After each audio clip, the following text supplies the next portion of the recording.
Yo, assalamualaikum warahmatullahi wabarakatuh. Apa kabar sobat UMPR menyapa dimanapun berada? So, hari ini kita lanjutkan podcast kita sebelumnya dengan seorang tamu kita yang istimewa dengan jargon Kapuas kembali.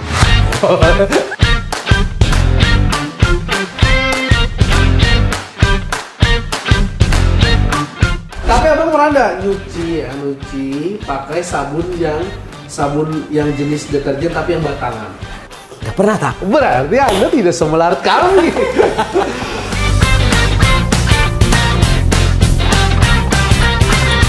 Halo, Assalamualaikum warahmatullahi wabarakatuh. Saya Muhammad Alfian Mawardi, Ketua DPD KNPI Kalimantan Tengah. Sebenarnya jargonnya jangan kapuas kembali, satu napas tegak lurus. Satu nafas tegak lurus. Nah itu kalau kapuas kembali itu Tepi jurang. beda. Beda. Bang, sebelum kita jauh banget bicara tentang pemuda, sebenarnya KNPI itu apa sih Bang? Banyak yang belum tahu.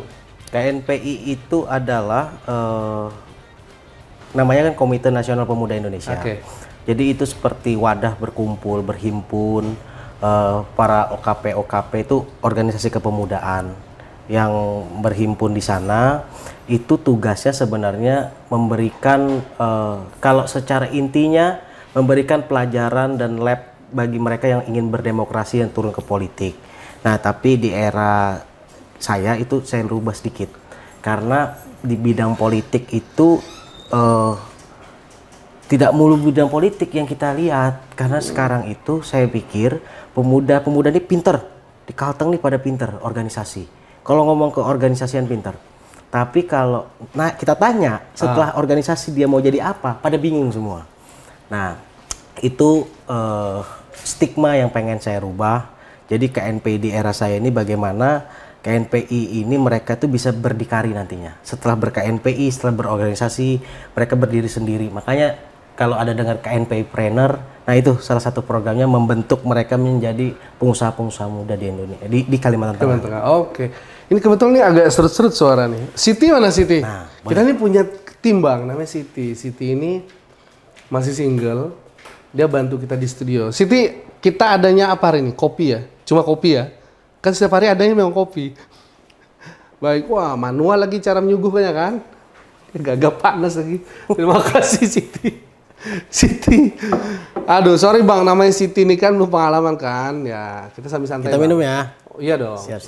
Bismillah. Jadi pernah ada Bang sindiran di sosial media tentang cara megang gelas Pak Presiden. Oh ya tahu. Viral dong. Tahu. Gara-gara ada Pak SBY dan Pak Jokowi. Gimana tuh gini kalau salah cara megangnya? Kalau Pak SBY gini. Pak SBY gini. Kalau Pak Jokowi gitu. Dan itu viral banget. Viral. Terlalu banyak krimnya nih, Siti. Gak apa ya.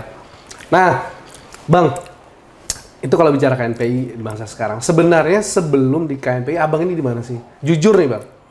Saya tuh tidak kenal Abang sebelumnya. Ya. Sebelum benar-benar mau muncul di KNPI. Mau ya, berarti sebelum muncul. Selama ini aku tak ada di Jakarta. Jakarta itu setelah dulu kan Abah kan bupati di Kapuas. Oke. Nah setelah jadi bupati, habis itu kita kontestasi lagi kalah. Abah jalan ke arah politiknya sendiri. Aku mencoba memanfaatkan ijazahku. Ya itu namanya berdikari kan, berdiri sendiri. Nggak minta beliau untuk bantu apa. Aku waktu itu melamar kerja. Pertama itu di Hasnur Citra Terpadu, punyanya almarhum Haji Leman. Di Sawit, di Kalsel. Setelah itu hampir 6 tahun lebih di Jakarta. Nah di Jakarta, karena kita pergaulan di Jakarta itu ya nongkrong gitu kan sama teman-teman. Akhirnya diajaklah ber-KNPI di era Ketum Fajri. Nah di 2018 atau 2019 di Bogor itu kongresnya kan. Diajak masuk. Waktu itu ada kalau Arta mau lihat di SK aku tuh waktu pendaftaran itu aku tuh kepala bidang energi dan sumber daya. DPP. Nah, itu pertama. DPP yang mana nih? DPP kan ada beberapa. Satu napas. Oh, satu napas. Satu napas. Nah, Sedap. jadi itu pertama di organisasi. Nah, memang orang banyak, wih ini orang nih nggak pernah ber-KNPI. Nah, tapi kan tidak perlulah kita menjelaskan kepada semua orang. Cuma kita buktikan saja gitu kan. Waktu saya pendaftaran mereka baru kaget, saya tuh orang DPP, aku tuh orang DPP.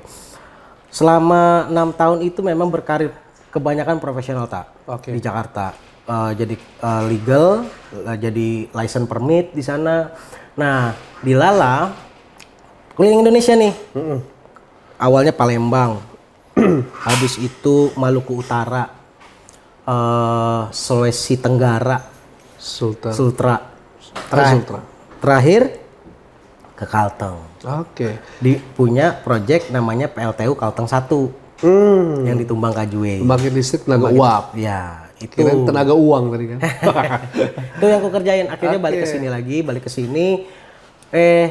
Kita turun ke Kapuas, habis itu ikutlah Pak Agus Tiar Sabran, diajak jadi ketua tim relawan di Kabupaten Kapuas, menang di sana, makin terprosok di politik akhirnya. Gitu. Nah, ngomong-ngomong nih, saat orang tuanya masih jadi tanda kutip pejabat gitu ya, kenapa nggak terpikir, mohon maaf, ini pertanyaan sangat-sangat tidak soft ya. Kenapa tidak misalnya kode-kode jadi komisaris atau jadi apa? Atau memang mental orang tua nggak mendidiknya nggak begitu? Karena waktu beliau lulus ya, waktu lulus kuliah itu kan di umur 22 lulus kuliahnya. Ke Kapuas, lihat beliau jadi bupati itu baru tahu dia bupati. Turun. Oh masa? Ya. Dia nggak pernah cerita. Abang nggak pernah buka berita gitu? Enggak. Orang namanya. Masa sih bang? Loh, aku tuh dulu waktu kuliah itu gini. Apa namanya? Kuliah itu pengennya kan ikut kuat zaman kita apa namanya? UMPTN. UMPTN, betul. Ini ceritanya jauh nih. Nggak apa-apa. Jadi daftar tuh Unpad Bandung, Pajajaran ya. UGM Jogja, sama Undip Semarang. Diponegoro. Nah, ini tiga-tiganya diterima nih. Wih. Tapi nggak dibolehin 2 ini. Yang nggak dibolehin mana nih? Unpad sama UGM. Karena teman-teman orang Kalimantan banyak. Oh benar, Benar kan? Benar. Ini kata orang tua kalau kamu kesana nggak lulus katanya di Undip. Undip memang kuliah terus, nggak lihat apa-apa lagi, nggak lihat dunia. Emang kerjaan kuliah main futsal. Itu doang. Sama dulu pernah sedikit lah organisasi kan kita di GMNI dulu kan. Oh GMNI. Jadi pulang ke Kapuas lihat beliau jadi bupati. Baru tahu bahwa ayahnya bupati. Dulunya dengar cuma nggak percaya. Ini beneran nih bupati ya. Ada ya gitu ya? Ada. Saya tahu loh bapak saya itu guru. Waduh, karena guru. Nah terus udah waktu beliau jadi bupati ke sana kaget. Namanya baru lulus kuliah kan? Lihat ya kalau kita bilang kayak pangeran lah. Gimana dihormati orang. Betul. Gini kan, nggak kepikiran bisnis, nggak kepikiran. Kerja itu nggak kepikiran, jadi cuma dilatih beliau waktu itu, udah kamu kerja saya kasih kerjaan proyek, kamu kerjain benar-benar. Itu pun dikerjain sama anak buah, nggak dikerjain sendiri. Lalu saat sudah itu jalan, nah nggak kepikiran sama sekali, kaget beliau kalah. Nah, di yang kedua ya? Iya, yang kedua. Beliau maju kedua. Saat kalah, nah baru kebuka pikiran. Kebuka, tapi kalau zaman dulu aku mikirnya waduh, hidup ini nggak adil. Waktu kalah. Okay. Itu hidup itu nggak adil. Kenapa hidup nggak adil? Ya karena kita tahu itu menang, tapi ya karena itu waktu itu kita bersidang di MK. Paham. Nah itu seperti itulah. Nggak adil. Cuma saat sekarang baru mikir. Karena ternyata semua yang terjadi itu memang ditakdirkan sama Tuhan. Kalau aku tetap kayak dulu jadi anak manja. Oke, dari perjalanan itu berarti abang kan adalah orang yang ditempa oleh keadaan ya. Ya. Kalau kita bicara politik, nah sekarang udah jadi ketua KNPI ini. Ya. Udah terkenal lah, siapa sih nggak kenal gitu kan. Banyak. Rata-rata anak muda. Gitu, muda. Lalu memangnya bagaimana sih kondisi pemuda Kalteng saat ini menurut abang? Ini tuh biasa sih, maksudnya yang paling dirasakan, yang benar-benar gitu. 2 tahun bergaul sama anak pemuda-pemuda Kalimantan Tengah ya. Maksudnya secara intens sih. Kenal Arta, kenal anak-anak RA, kenal anak-anak OKP dan sebagainya. Ada beberapa yang saya soroti. Aku tuh sorotin. Pertama, sekarang itu banyak yang maunya instan. Nah, instan tuh gimana? Kalau dia hinggap ke satu, dalam berapa bulan nggak berhasil, hinggap lagi ke lain. Betul. Nah, itu pertama. Yang kedua, berpikirnya mereka itu kalau misalnya tidak dapat pekerjaan, oh itu salah investasi yang ada di Kalimantan Tengah.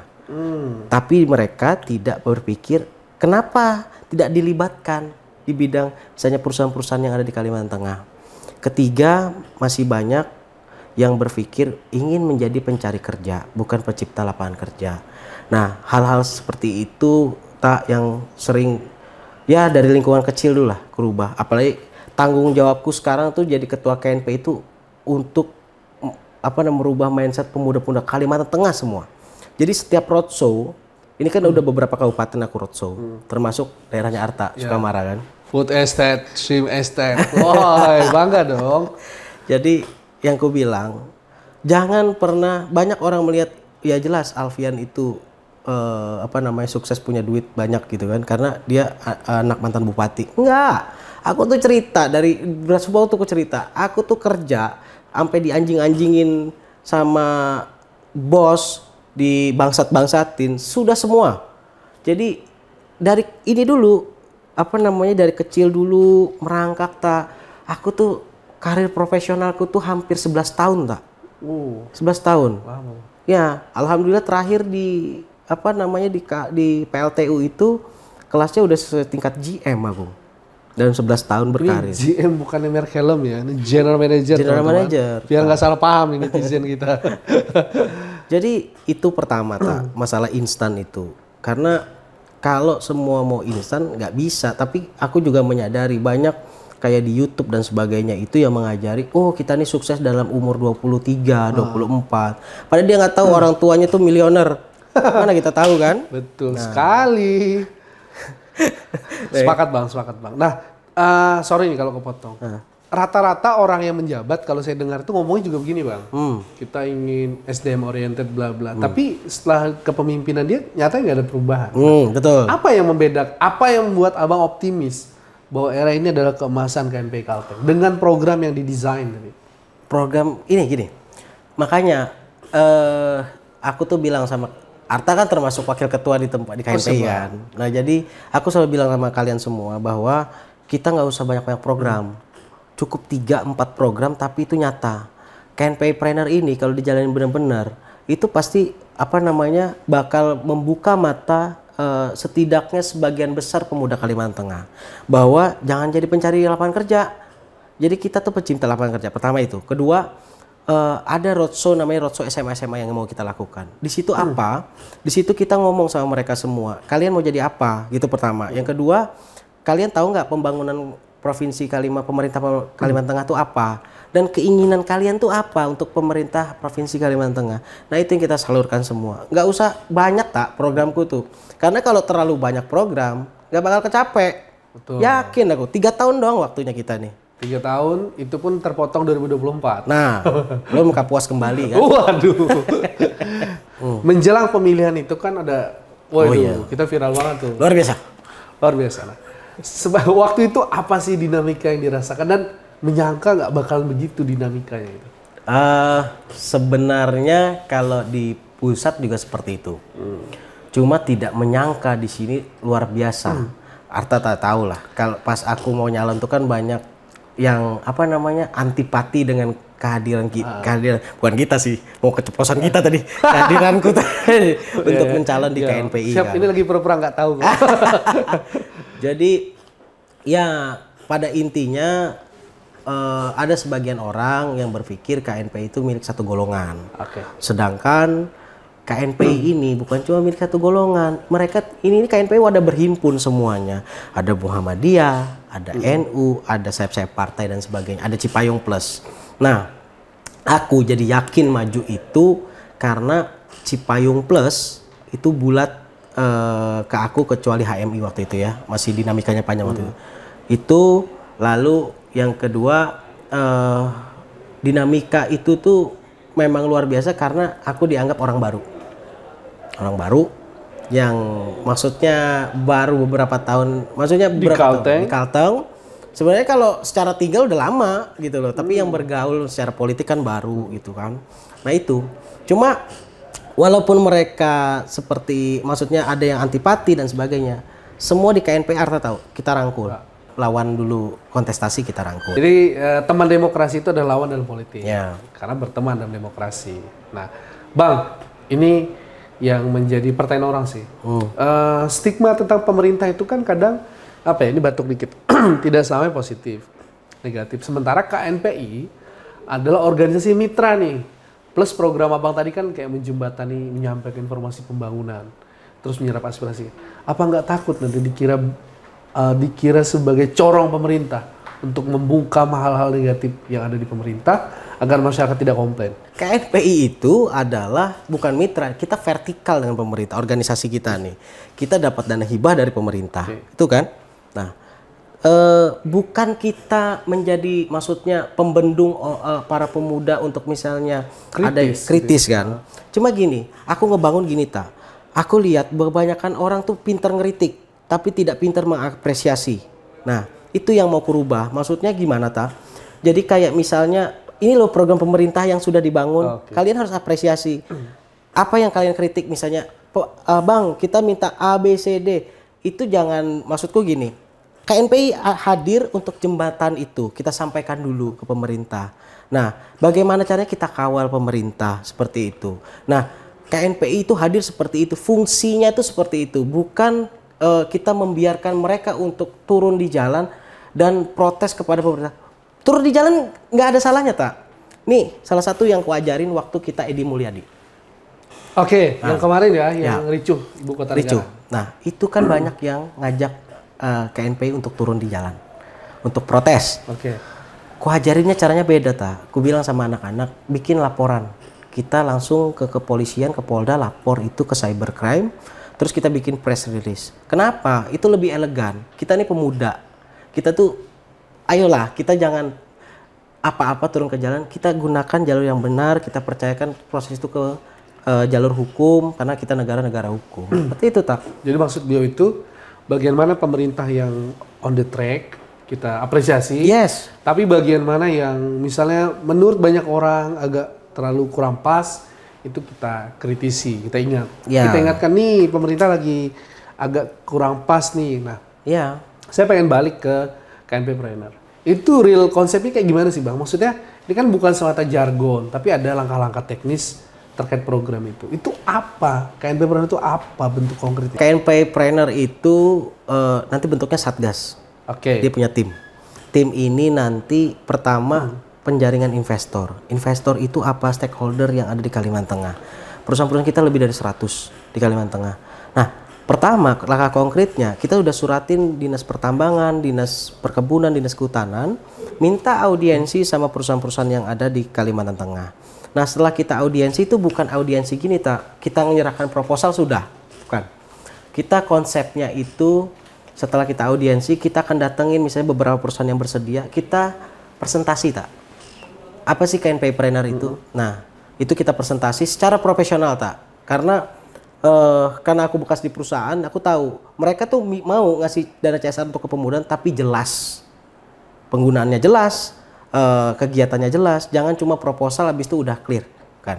Nah, itu pertama kita penjaringan investor. Kedua, kalau udah dapet, nah kita namanya ada pelatihan UMKM. Nah, nanti tanya nih beberapa OKP termasuk IMM. Ya, oke. Bang, sama minum Bang biar nggak tegang. Oh ya, siap. Kita dingin kopi kita. Aku tuh terus suasana panas, kita dingin. KNPPreneur. Enak juga nih buatan Siti. Ini kopi, kayak kopi di rumah. Oke, tadi sampai kontribusi, sampai ini ke perusahaan, prestasi. Terus yang kedua tadi apa? Pelatihan. Kita tanya dulu ini beberapa OKP yang mau terlibat kan. Kalian tuh minatnya bisnisnya apa gitu kan, sambil kita lihat pangsa market di sini apa. Nah, lalu kalau udah kita bikin namanya pelatihan termasuk di DPD 2 kita akan latih semua. Setelah kita latih baru kita kucurkan dana itu dana itu misalnya per OKP kita kucurkan 10 sampai 20 juta seperti itu. Nah, dengan perjanjian tak, bukan cuma kita ngasih kayak dana hibah cuma-cuma, enggak. Kita perjanjian 1 tahun pinjaman lunak, setahun itu harus balik modalnya. Saya 10 juta harus balik 10 juta, itu perjanjiannya ada. Kenapa harus pakai perjanjian? Biar mereka terlatih bertanggung jawab menjadi entrepreneur. Kalau kita kasih cuma-cuma nggak bakal sukses mereka. Tapi kalau ditanya, loh bagaimana kita usaha? Nah itu fungsinya Satgas ini. Dia akan ngawasin satu-satu yang OKP yang berusaha ini, di mana kurangnya kita bantu. Nah seperti itu. Oke. Dari susunan langkah tadi udah sampai sejauh mana nih KNPpreneur nih? Kita sudah nyuratin 3 instansi. 3 instansi. Kan kita koordinasi dulu ke dinas-dinas, nggak langsung. Tapi ada 3 perusahaan yang sudah berminat dan kita nanti bentar lagi presentasi.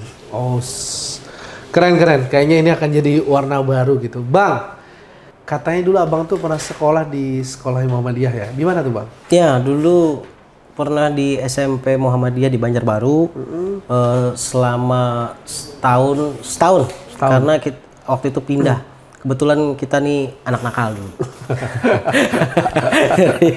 jadi setahun ya di Muhammadiyah, di SMP Muhammadiyah. Di situ juga aku pribadi mengagumi Kiai Haji Ahmad Dahlan di situ.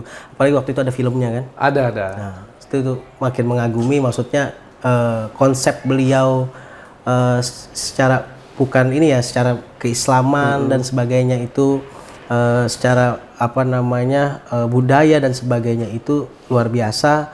Sampai sekarang sih itu salah satu tokoh yang aku idolakan tak.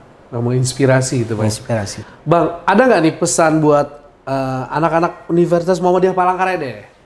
Pesan? Kebetulan merasa dekat sih sama Muhammadiyah. Bukan maksudnya merasa dekat itu, waktu menyatakan dukungan tuh aku dipanggil secara personal. Terus kedua, ada beberapa kegiatan IMM kan yang aku ikutin juga kan, sama himanya di sini juga. Nah, kalau aku sih pesan sama mahasiswa-mahasiswa Muhammadiyah, ya belajar dengan benar, belajar dengan baik, tapi ini agak nyeleneh dikit nih. Oke. Jangan pernah merasa rendah diri saat nilaimu tidak bagus, IPK-mu tidak bagus dari orang-orang. Kenapa tuh? Ya karena sebenarnya kehidupan yang sebenarnya tuh saat kita mulai ke dunia kerja. Karena aku tuh cerita ke orang-orang. Tahu nggak IPK-ku tahun pertama kuliah dulu berapa? 0,5. Wih, pada kaget semua kan? IPK tahun kedua 1,2. Waduh. Nah, itu luar biasa tuh, tapi lulus 3,49. Lulus sama 3,46. Nah, 3,49. 49. Jadi waktu itu aku punya kelompok teman-teman nih. Ada berenam kami, orang Jawa semua. Aku doang yang orang Kalimantan. Nah, waktu itu kita semua dibilang, ya banyak lah. Ini pasti nggak dapat kerja nih mereka nih. Banyak lah kayak gitu kan. Iya. Nah, alhamdulillah semua sukses semua. Alhamdulillah, ada yang jadi notaris, ada yang jadi di Bank BRI jadi petinggi udah semua. Jadi aku mikir gini pelajaran pendidikan itu penting Cuma itu tidak membuang kesempatan kamu untuk berkarya di dunia kerja. Nah makanya aku pesan, kalau kamu punya, maksudnya tidak setinggi teman-temanmu, jangan patah semangat. Tapi tingkatkan koneksi. Itu penting tuh dalam dunia kerja. Seperti itu. Semangatlah dalam kuliah, karena salah satu yang ku sesalin juga nih aku tuh kuliah malas-malesan. Nah, kalau bisa ngulang waktu tuh aku kuliah bener, tapi tetap aja temenan sama semua orang gitu. Itu sih Tapi malas-malasan aja jadi ketua KNPI. Amin. Kalau pesan saya buat teman-teman, jangan khawatir kalau IPK-mu rendah, karena punya temanmu jauh lebih rendah. aduh. Kan biasa gitu bang, kalau kami tuh punya geng gitu tuh. Kan geng sih, Yandi tuh termasuk tuh. Yandi, teman-teman di FISIP, Yandi tuh anak FAI, kita kan. Yandi IPK tinggi terus. Cuman Yandi